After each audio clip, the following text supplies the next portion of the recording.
Hello, welcome to this SeNSS Supervisor webinar for the student-led competition 2022-2023 for students to be admitted in October 2023. I'm Pregiskos Filipeos. I'm a professor of international business at the University of East Anglia, and I'm the Deputy Director for SeNSS, the Southeast Network for Social Sciences. Before we start, I'd like to say two things. First of all, the webinar will be recorded, and we aim to put the recording on the website just a couple of days after this webinar. And obviously, I would be happy to take questions as we go along. You can either use the chat function or raise your hand and come on the mic. In terms of elements of housekeeping, I just want to clarify that this is a session for apologies. This is a session for SeNSS supervisors only. I'm not going to be covering any issues around the student aspect of the competition. I will be talking about the supervisor aspects, and I will be talking to supervisors only. I will be clarifying information that we ask from supervisors, but I'm not going to be answering any questions related to the student side of the competition. If you are a student, an applicant, and you want to get more information, please and join the next student session that we will be holding on the 22nd of November at 7 o'clock Greenwich Mean Time. The link for the session is there. You can take a note. You need to note the meeting ID, which is 953-1335-8823. So that's the student seminar, and I will be answering questions around the student side of that competition during that seminar. I'm not going to be responding to any student-related questions today. So what I will cover today is, first of all, just give you an overview of SeNSS, talk about the expectations we have for PhD students, then give you the opportunities that those SeNSS students can take advantage of during the funded period of their study, and also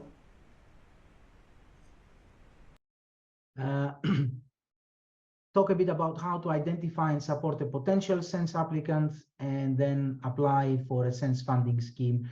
What are the criteria we use to evaluate applications, and talking about the supervisory statement and how that supervisory statement needs to be drafted. We've done a couple of changes this year, and I will focus on those changes. So in terms of SeNSS, it's one of the 14 doctoral training partnerships across the UK and Northern Ireland. We are funded by the Economic and Social Research Council, and what we do is, using that funding, which is in the region of about £2.5 million a year, we award studentships and postdoctoral fellowships. Every year, we tend to award about 40 studentships. So last year, we managed to award 42. Every year, the number differs, and it differs because of the needs. So as part of the application, students apply for additional funds for overseas fieldwork, difficult language training, other forms of placements, and these are all activities that we need to cater for in terms of funding, and I'll explain a bit more later. So that determines the actual final number of the studentships that we award. But overall, over the last 6 years that we have been awarding studentships, a rough number is 40 per year. It is a very competitive process, and I need to highlight that, in the sense that last year in the initial stage, so in the application stage of the competition, we received over 750 applications. So you can see there that out of 750 potential candidates that applied, 250 were proposed to SeNSS for funding from their home institutions, and out of those 250, effectively 40 managed to receive funding. We are a consortium of universities covering a number of institutions in the Southeast, and you can see those institutions there: East Anglia, Essex, Reading, Surrey, Sussex, Kent, Goldsmiths, Royal Holloway, City, and Roehampton. The lead institution is the University of Essex, which is the coordinating institution as well. The team consists of Professor Ismeni Gizelis, who's the director, myself, and I'm looking after training and development of students, the manager, Dr. Felicity Sesnat, and the coordinator, Rachel Layton-Jones. So in this phase of the competition, the three people that you will be dealing with are myself, Felicity, and Rachel, just in case if you have any issues. The fund is open. There is a question. The fund is open for home students and international students. International students can only be 30% of the total awards. So there is a quota that we work towards, which means that scholarships we award to international students are usually around 12 to 15 scholarships, depending on the final number of scholarships we award. So 30% of 40 is usually the rule of thumb that goes to international students, and that the quota that the ESRC is asking us to apply. SeNSS is active in a number of different pathways across social sciences, and those are active across a number of institutions. For an application to be made, the supervisor and the student need to belong to a pathway that is actually active in the host institution. So, for example, if you were to apply in business and management, City, East Anglia, Essex, Kent, Reading, Royal Holloway, Surrey, and Sussex are institutions to which students can apply. Equally, if someone was looking for development studies, East Anglia, Reading, Royal Holloway, Surrey, and Sussex are the 5 institutions that participate in that particular pathway. We offer a number of opportunities. I'll talk a bit about some of them later on from a supervisor's perspective and how you can utilize those to enhance the experience of the student. But we are really proud about the doctoral training we offer, with a number of scholar series, with a number of events annually, like the annual conference and the student induction. We have partner organizations that we work with.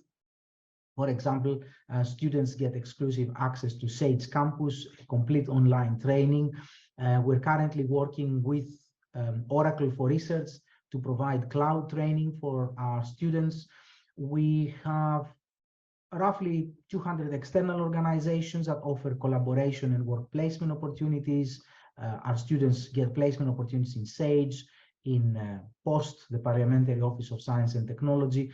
And of course, we've got opportunities for overseas visits and fieldwork, funding to present at conferences and other events, and of course, supporting academic publishing. And all that comes together in our virtual learning environment. Now, what are the current expectations for PhD students, and what makes a SeNSS PhD student unique? And the reason I'm going to talk about those two things is because as supervisors, we get questions a lot of the time. Is it something I can do? Can I study full-time, part-time? And obviously, the core team can answer those questions, but it would be useful to give you, as supervisors, some additional information in terms of the things a student can do or a student cannot do. So things that we allow or we don't allow. So in the first instance, students can apply for full and part-time studies. If there is a need, they can transfer from part-time to full-time and vice versa, but they need permission to do that.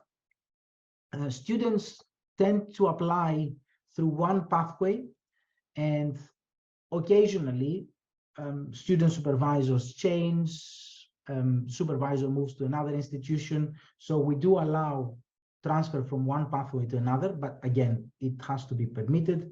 And students can always suspend, interrupt, and intermit their studies subject to permission.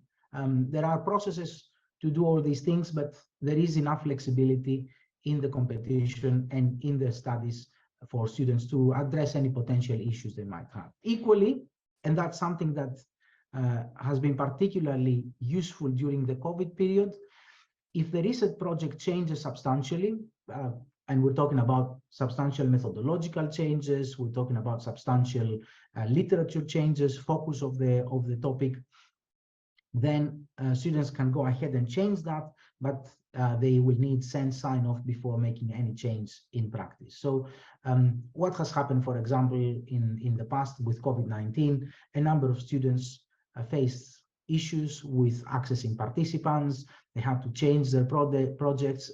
Some students were planning to do overseas fieldwork, for example, and obviously because of the travel restrictions, that was not feasible anymore, and they converted the fieldwork to UK-based fieldwork. All these things are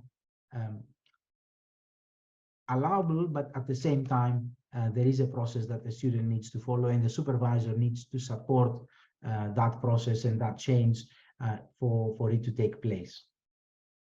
Now, a very frequent question is what happens with employment and whether students can actually work or not.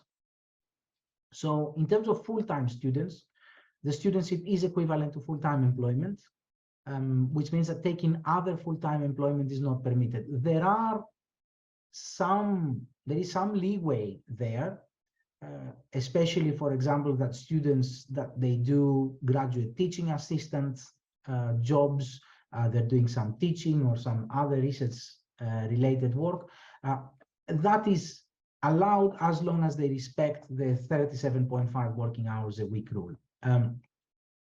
They cannot hold, though, a full-time job or a permanent part-time job.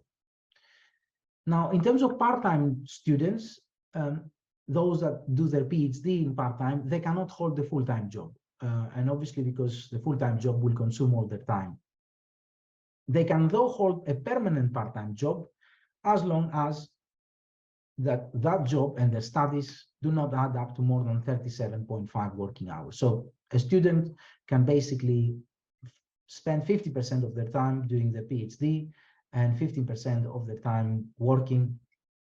Obviously, in this case, they will only be getting 50% of the stipend, and we won't be funding them full as if they were a full-time.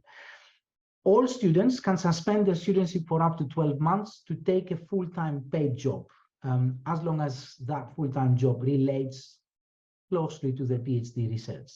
So if a student, for example, gets an opportunity to work for a partner organization and they want to put the PhD on hold for a specific period of time, they can do that for up to 12 months.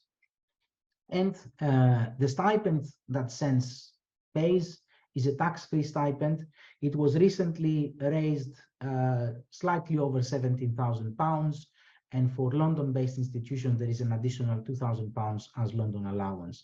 Any other paid work is effectively taxed for the student. Now, how long does the studentship last? Students that get funding for a specific length of time, it could be anything from 2 to 4 year terms, and this is pro rata for part-time students. So a very frequent question that supervisors face for students that they might have started their PhD is eligibility. So can a student that has started a PhD apply for SeNSS funding? The answer is yes, as long as they have at least 50% of the registration at the point where they start their funding period. So for example, someone that has done a first year of their PhD can apply this year for the competition and they will receive funding for the remaining 2 years. If someone has done 2 years of their PhD by next October, that makes them ineligible for funding. So they need to have at least 50% of the registration period available at the time when they start their funding period of their studies. And obviously, students are entitled, can apply for extensions to that funded period. Over the last couple of years, we had a quite substantial amount of extensions because of COVID-19. Obviously, there are other extensions that I will be talking about later on to cover for placements, overseas institutional visits, so on and so forth. There is a rule, though, that the ESRC will not fund the studentship for more than 5 years, and that's the full time. So students that receive extensions for their studies, they cannot get over the 5 years period. At the end of those 5 years, the ESRC will basically stop the stipend. Can they extend it? Yes, they can be extended for undertaking difficult language training. That's something that the students need to mention in their application. So we need to pre-approve it. They can be extended for undertaking an overseas institutional visit. Again, must be pre-approved by us. For undertaking a placement, again, there is a process. I'll explain a bit more on the process later on. And of course, they can extend for parental leave and sickness absence. So these are the areas that the student can actually seek funded extensions, which means that they get additional money for the period that the funding period is extended. It's not a non-funded extension. Now, one of the important things that you need to consider as supervisors when it comes to students and their ability to identify training is that students have access to what we call the Research Training Support Grant. This is a fund that is intended to support students to successfully complete their PhD project, is available to all students, including those that undertake a master's, the 1+3 students. And in order to access the funding, the students should complete the annual development needs analysis. If they haven't done their development needs analysis, their application for this research training support grant will be rejected, and it will be rejected until they fill their DNA. There are 2 ways students can utilize those funds. Either tap into an annual allowance, which is up to £750, or look at it as a pool of resources, which is up to 3.5K over the lifetime of their funded award. So obviously, we would be relatively skeptical for students that apply for this maximum in the first year of their studies, but equally, it's good to enable students to tap into that money as and if they need it, and obviously we keep a record on that. Sometimes, especially when there is a very, very pressing need for training and that training is actually very expensive, we might be able to subsidize that and go over the £3,500. But when we make those decisions, we always take into consideration that if we give to one student more, we will probably have to give to another student less. So it's not that we've got unlimited funds, and therefore sometimes we need to make difficult decisions where we say, unfortunately, this is up to the maximum we can fund. A student who completed the PhD recently, they can apply, but they would need to justify to their supervisor and their home institution why are they going to apply for an additional PhD. So I'm not entirely sure that question actually makes any sense. So if you've done a PhD already, then there is no point of doing an additional one unless you're coming from a different disciplinary perspective. So that's the RTSG. I've mentioned this development needs analysis, which we would expect supervisors to engage with. It's a qualtrics survey that goes out to all students. We usually launch it in mid-October. Actually, the current students are undertaking their DNAs, their development needs analysis as we speak, with a deadline of 5th of December. It has two parts, a quantitative part and a qualitative part. And in those two parts, we ask students to reflect and evaluate their skills and identify potential training opportunities that they might want to pursue. And the information we extract from the development needs analysis helps us develop our own training offering, either online or face-to-face.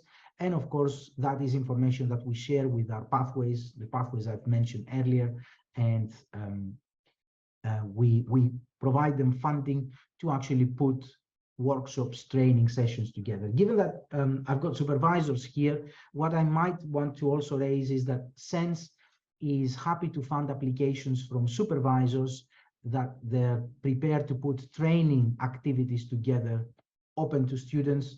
In the past, we have funding available for up to £3,500 for training sessions. You know, if you want to have an invited speaker, if you want to deliver training yourselves, if you want to deliver a session and spend money on catering, we are more than happy to support those activities with some funding that we have. And if you've got any ideas, please feel free to contact me offline, and we'll take that discussion forward.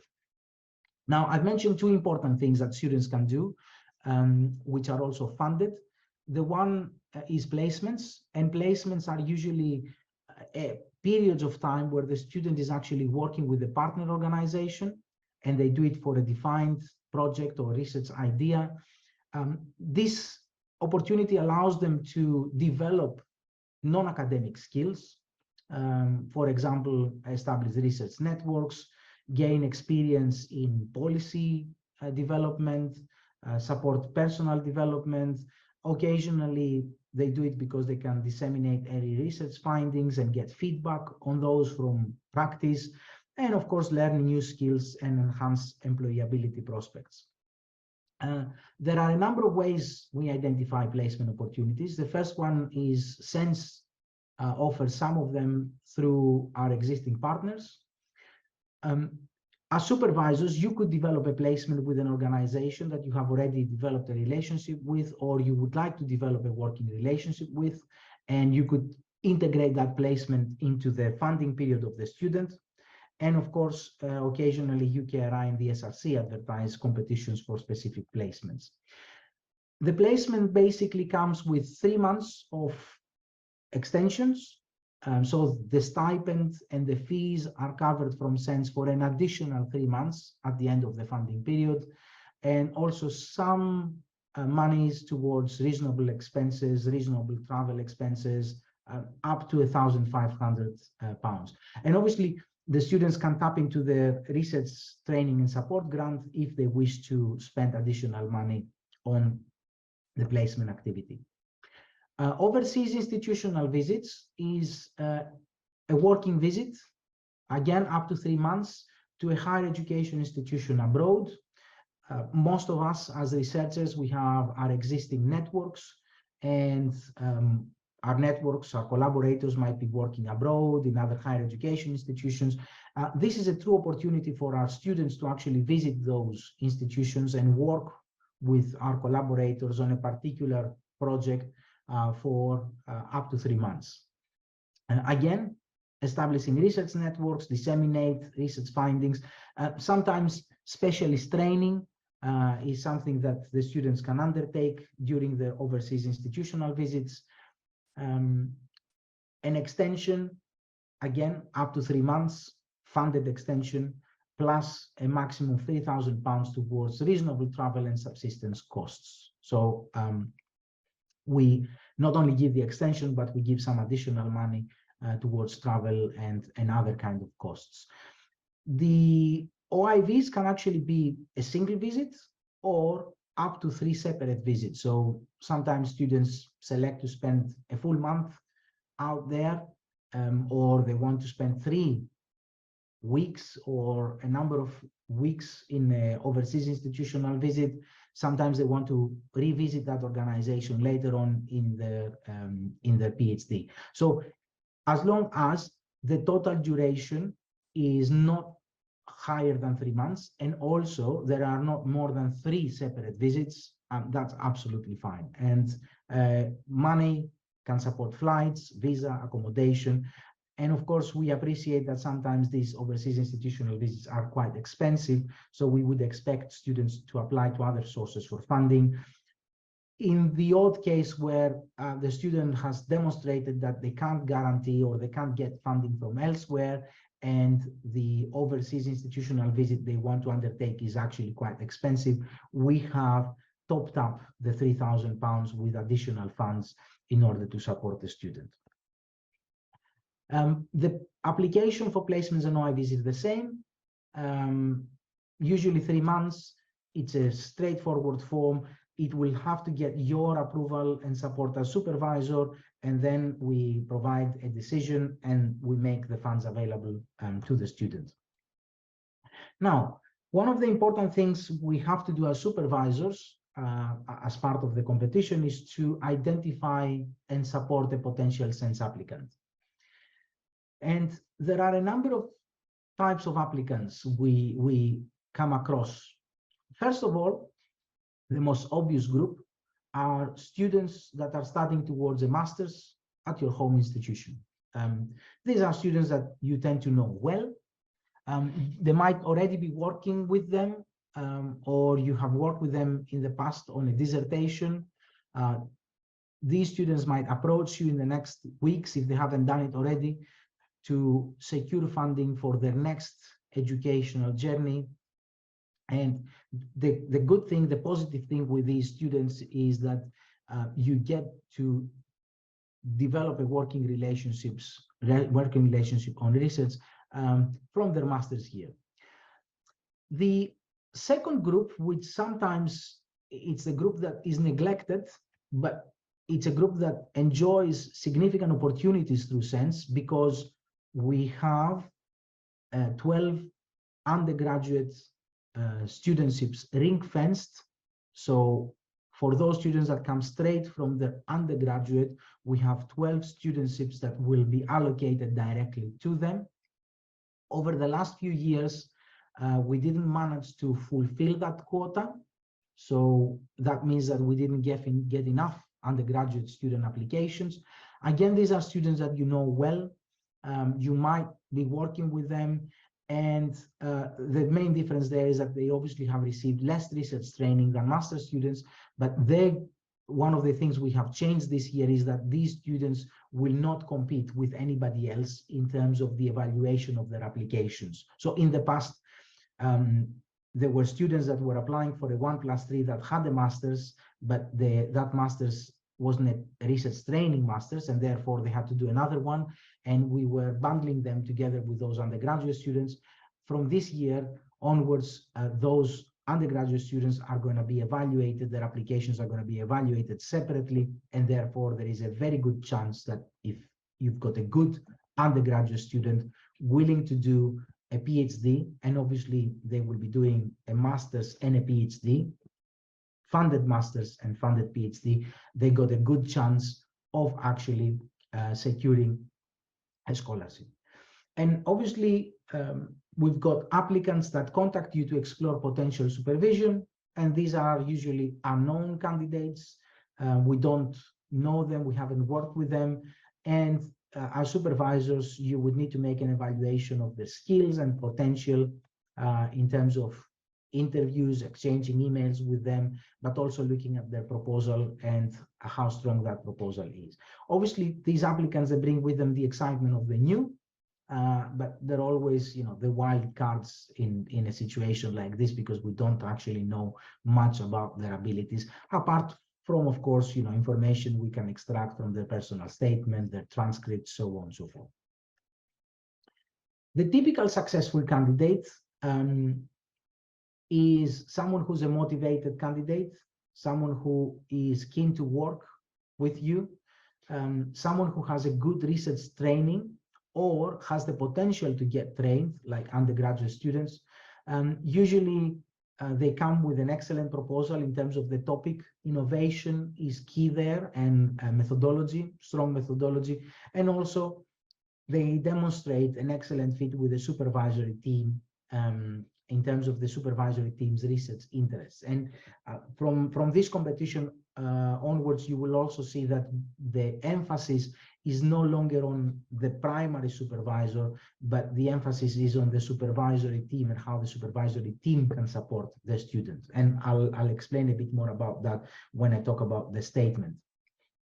So what you need to do, first of all, if you can, is proactively identify potential applicants, look into your undergraduate students, see whether you've got any students that are willing to give it a go, whether they have aspirations for undertaking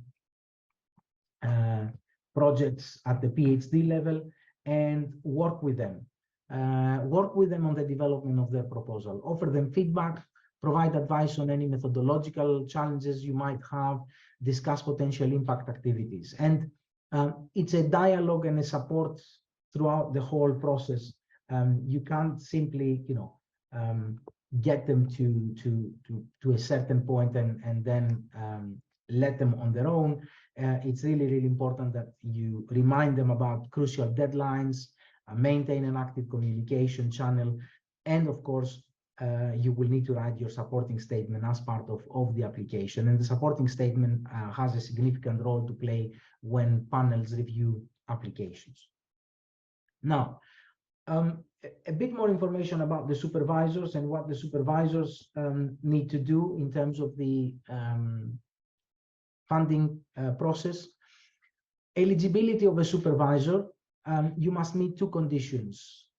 First condition is the experience condition, which is either the primary or the second supervisor must be experienced.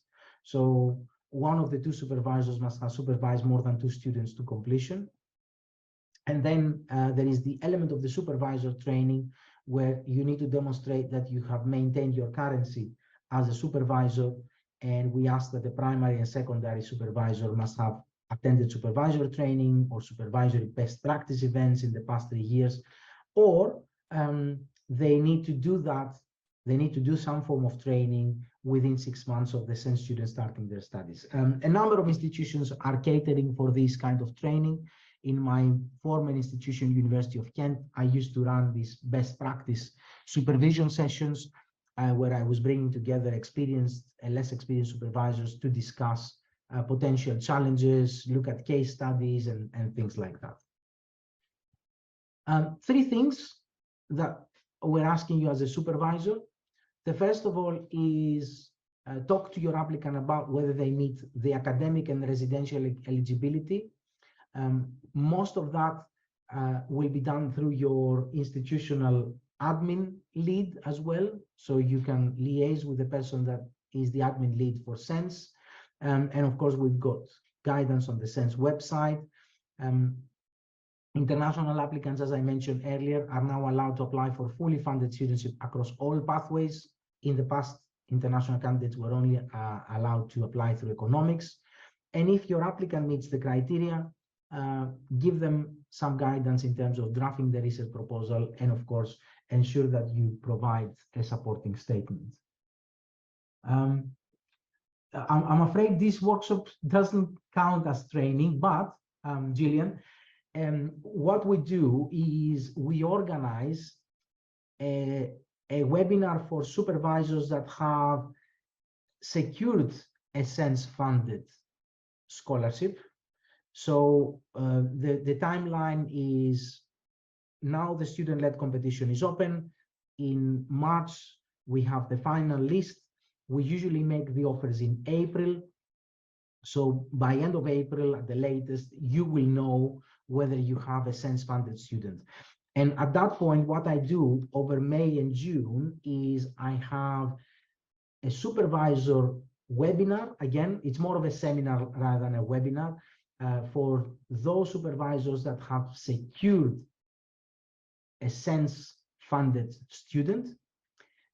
And we go through all these opportunities, additional training, how they need to work with their student for the DNA, and that webinar, that seminar actually counts towards training.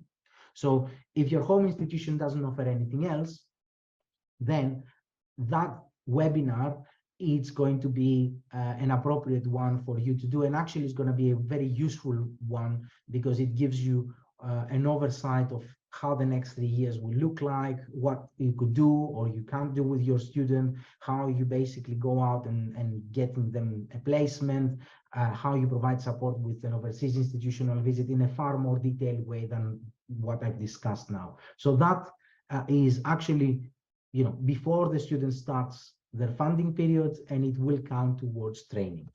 So I hope I've answered that question. Now, in terms of the application, if your applicant meets the eligibility criteria, they must apply to your university for a place of study. So applying for SeNSS only, it's obviously not enough. The deadline for the application, you need to check with your home institution because we've allowed institutions to set it individually. The final deadline for the SeNSS studentship is 12 o'clock Greenwich Mean Time on Friday, the 20th of January, 2023. So this is when the application for SeNSS has to come through. And obviously, you appreciate that most of the institutions have set the deadlines earlier than the 20th of January. I think the earliest we've seen might be even before Christmas. Some institutions were discussing putting applications for SeNSS studentships and support SeNSS studentships before Christmas. But please check with your home institution. And obviously, there is a process of interview as part of the application for a place. There is no interview as part of the SeNSS application, but we rely on institutions to interview candidates. The next steps is the applications are reviewed internally by the home institution, and the institutions decide which applications per pathway will be moved forward. At least one of those 3 applications needs to be a 1+3, so from an undergraduate student or a student that holds a master's which is not trained. Last year, we allowed for an additional applicant coming from an equality, diversity, and inclusivity background. This year, following consultations with a number of different groups within SeNSS, we basically increased that to 2. So there are 2 additional, on the top of the 3, there are 2 additional equality, diversity, and inclusivity applicants per pathway. These have to be home candidates only, and one of the 2 has to be a BAME candidate. So that gives you the opportunity, if you've got candidates coming from underrepresented backgrounds, backgrounds that are protected, to work with them, and you've got a better chance of submitting them through the competition because these are additional nominations the home institutions can make. At the moment, there is no quota at the pathway institutional level regarding international applicants. So all 3 candidates can be international, and applications are then considered by the disciplinary-based pathway groups, and then they nominate the best applicants to the SeNSS Management Board. And the Management Board is the one that makes the final award decisions. We anticipate that applicants will be told the outcome by mid-April, if, of course, there is no disruption by potential industrial strike. We have had cases the last few years where we had to work around the contingency plan to take into consideration industrial action because we want to ensure that colleagues have enough time outside of industrial action to actually evaluate the applications, give us feedback on the applications, and then put them forward to the next round. 3 criteria: quality and feasibility of the proposal, evidence of preparation, and evidence of suitability of proposed supervision and training. We score these criteria from 0 to 6, 6 being an outstanding, 0 being almost a very poor project. The threshold over the last few years for applications in terms of funding threshold has been around 5.1 to 5.2. So, overall applications that get funding are considered excellent applications. And as I said, very rarely that threshold has gone down. I don't think we ever had a year from memory that the threshold went below 5. It's always been above 5, and I think last year was actually quite high, was 5.29 in terms of threshold for funding applications. What do these criteria mean? The first one, which is the quality and feasibility of the proposal, it's based on the outline of the research project, the motivation of the student and the wider significance. We ask you as supervisors to also give us a kind of evidence that the proposed project is really important and it will create impact and everything like that. When you look at what SeNSS assessors from a pathway perspective will be looking at is the ability of the student to design and conduct a strong research project, a research plan, and potentially their contingencies that research plan need to take into consideration. And of course, a strong awareness of the place of the research, where do they stand in the literature and what is the potential impact. In terms of the students' preparedness, we have slightly changed the descriptors here. In the past, we were talking about academic excellence, and now what we're asking is to look at the students' previous experience holistically. So not only the academic, but of course take into consideration the professional, but also other life experiences that the student might have that have prepared them for postgraduate study and research. And we use also the students' information on prior studies to assess them with regards to the ESRC training compliance and whether they have achieved the minimum in terms of their training to start their PhD. So this criterion becomes a slightly wider criterion. We felt that if it was focused on academic excellence, we would disadvantage students coming from underrepresented backgrounds, and therefore now we ask our assessors, our evaluators, to take into consideration other aspects of the students' prior experience. The last criterion is this suitability of supervision and training. And we look at the supervisors' research areas, the knowledge and their expertise. We look at the individual roles each of the supervisor plays in the supervisory team. So, for example, you might have a supervisor who's strong in the methodological aspect of the application, and then a supervisor who has the disciplinary knowledge. And then what we also ask the student and you is to identify the potential training needs that that student might have in order to successfully complete the project, and of course, what might be potential ways of meeting those training needs. Now, all students must have two supervisors, a primary supervisor and a second supervisor. The second supervisor can actually be based either at the same university or at any of the other SeNSS member institutions. And over the last couple of years, we've established a small pot of funds that we can actually fund this kind of activity. And so if you've got colleagues in other SeNSS member institutions that you really feel they would make a difference in the supervisory team of the student, please reach out to them and ask them to be part of that supervisory team. And in the form, we ask you to provide information about any supervisor training or best practice sessions you might have attended. Now, there are three areas. In the past, we were asking for a single statement that was 800 words, and we felt that this was not giving supervisors appropriate guidance. So we have now created a form that has 3 sections. The rough word count of those 3 sections is very close to 800 words, but the guidance now in terms of what to include in each section is much more detailed. So the first section, we ask you to comment on the quality and feasibility of your applicant's research proposal.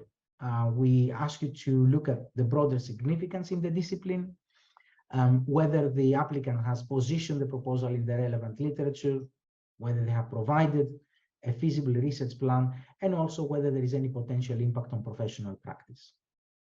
So these are the four areas that we want you to comment on the basis of the proposal. Now, if your applicant's research project plans to use advanced quantitative methods or use large data sets or big data methods, you can highlight this as being an AQM studentship.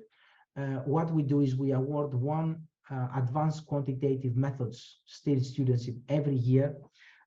In reality, there is no advantage if you highlight it as an AQM, because what we do is we go through the projects that have received funding and we identify, the 3 or 4 ones that are AQM, and then we ring fence those, or we brand those as AQM. So in reality, it doesn't give your students or your proposal an advantage if you say it's an AQM one, because we might have others as well. So we don't have a separate competition for AQM. We simply look at the list of projects that are going to attract funding, and we look at the guidance we receive from the pathways in terms of whether a project is AQM or not, and we simply brand the top one as an AQM studentship. The second section of the supervisor statement is a statement that asks you to look at the applicant's ability to conduct the proposed research.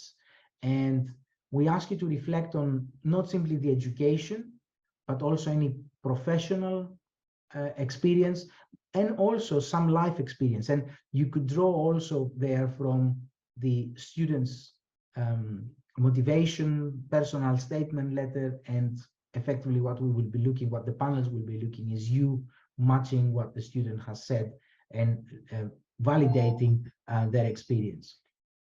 We also ask you to talk to us about the training that the applicant needs to complete for the project. And if your applicant is applying for a +3, state whether they are complying with the ESRC's learning outcome. So that's something that we want you to look at. If you feel that the student has done enough research training in the past covering quantitative and qualitative methods, that's something that you can highlight in the proposal. Obviously, if you feel that there are gaps, you could always say we need an additional 3-6 months funding to fill these gaps. We have flexibility in our award structure to spend or to award 3.25 or 3.5 rather than simply a +3. The third area of your supervisor statement is the area where we ask you to comment, and this is actually slightly longer than the other 2 sections. The other 2 sections were about 2,000 characters. This is 3,000 characters on the fit between this proposal and your collective research agenda. So collective research agenda, we ask you not to only look at yourselves, but at the supervisory team.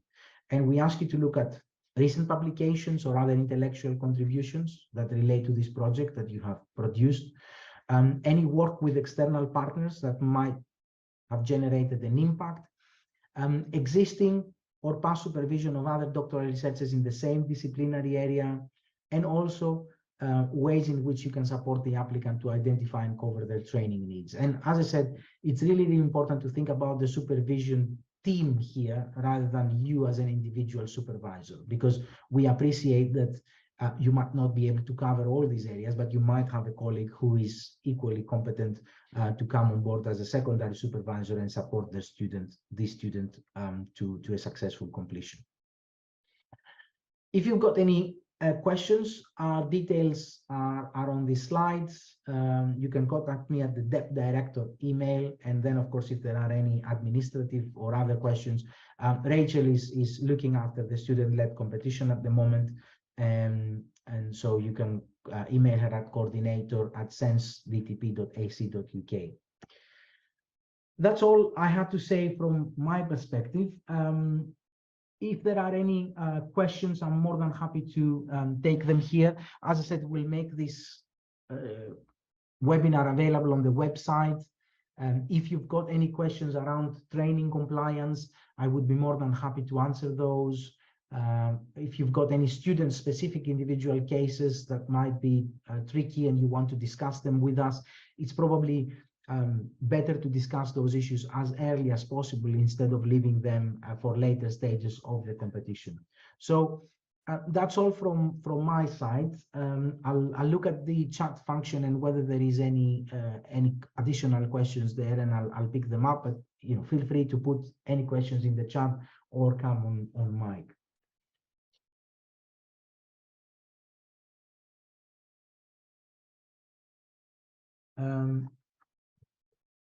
Gillian, is this a hand? I think.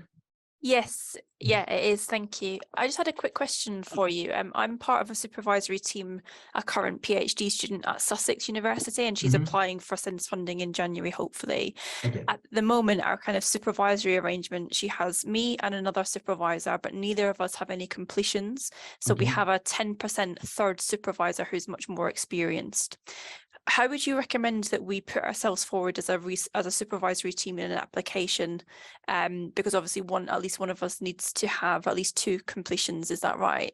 Yes, but you could add that third person. So I think the current arrangement you have at Sussex would work for SeNSS as well. Okay. So I think what you need to do is when the form for the supervisors comes up, you can say that obviously yourself and the other supervisor have not got the necessary completions, but there is a third supervisor on that team, and it might be worth adding a single line in the supervisory statement at that last section to say, look, we are supported by this third supervisor who's very experienced, has a number of completions, and they provide us with guidance through the supervision of these students. Perfect, thank you.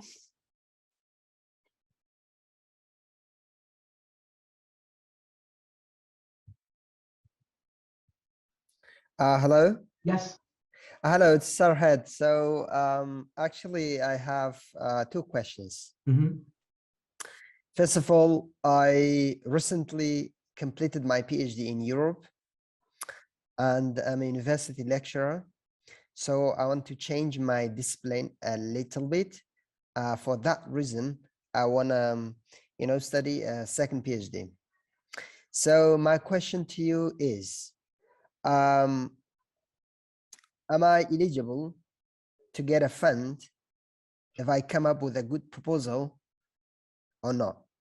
I think the answer is yes, as long as you can convince the institution you're applying to support you in the application process. So obviously we will be looking at your prior training, and in your case you might have already some training towards doing a PhD, and I think that's a discussion you need to have with a potential supervisor in terms of how they can support you in undertaking a second PhD in order to change your disciplinary perspective. Okay, my second question, please. What are the institutions in order to pick up a supervisor and to contact the supervisor? What are the institutions? Those were put in the very beginning as part of SeNSS. You can look at them in more detail on the website, but roughly they are institutions across the southeast of the UK. So it's East Anglia, Essex, Kent, Sussex, Surrey, Royal Holloway, Goldsmiths, City, Roehampton, and Reading. These are the 10 institutions, and obviously you can approach any supervisor in any of those 10 institutions as long as they participate in that pathway. Perfect, thank you.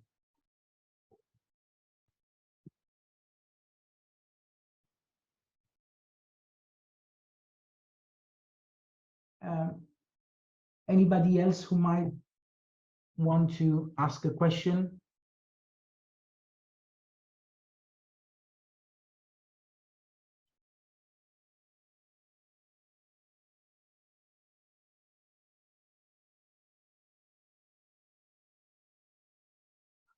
Right. As I said, I'm more than happy to take discussions offline and provide you with responses if you've got special cases that you want to discuss with us, especially around the training. More than happy to basically respond to emails, and I would like to wish you all good luck with your supervisions this year and moving forward with the competitions. Thank you very much.